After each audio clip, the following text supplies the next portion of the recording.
walking by faith is not complicated. As a matter of fact, the Bible itself is not complicated. Walking in the Word is not complicated. Religion makes it complicated. But just walking in the Word doesn't. Faith is very simple.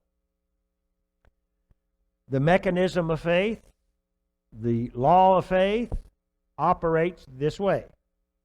And that is, you believe something in your heart and you say it with your mouth. Now, it has two elements to it.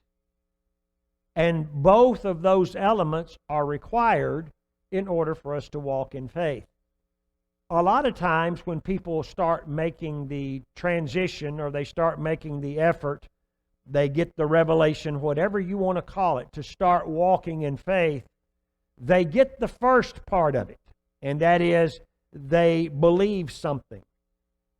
But where it goes awry is when they fail to do the second part, and that second part involves this.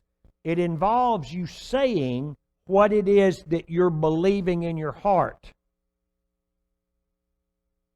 Now, that also means that you don't say things that are contrary to what it is that you're believing, and that is usually where the disconnect is.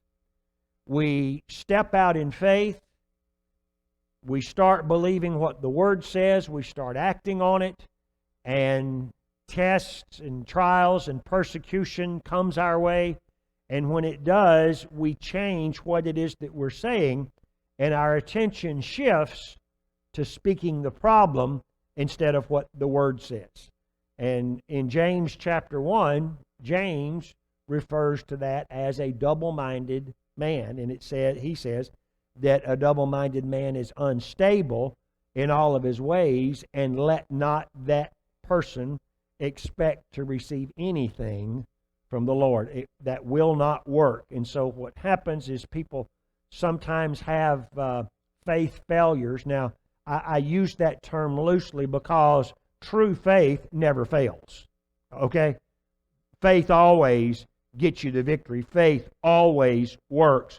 But what I'm referring to is when people step out and they think that they're in faith and it fails and it lets them down, it sets them back. And so what I'm trying to do here, what I'm trying to help you with, is to understand that there has to be consistency. That's what patience is. James also talks. I'm actually not even talking on James chapter 1 this morning, but this is where we are for right now.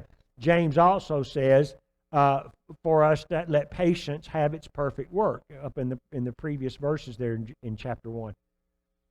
So count it all joy when you fall into divers temptation, knowing this, that the trying of your faith works patience. Well, that word patience does not mean long-suffering, like just hang on to the end. That word patience there means to be constant or consistent. And that's what I'm talking about. When you step out and you start operating in the Word, you make an effort to start believing what the Word says and to stand on it. The enemy's going to make sure that there are things that come against you to make you get off of that.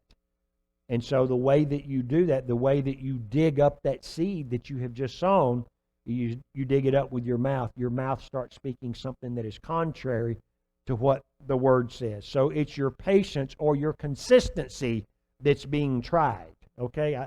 So that's something to keep in mind here as we're looking at this. The process or walking in faith does have a process to it.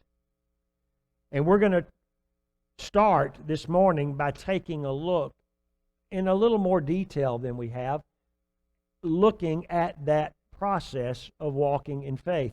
And I would like to start here in Philippians chapter 4 and verse 6, because I think this is a very important element where faith is concerned. It says, "Be anxious for nothing, but in everything, by prayer and supplication, with thanksgiving, let your requests be made known to God." Now let's take a look at that verse of Scripture. Be anxious for nothing. Anxious anxiousness is a characteristic of worry.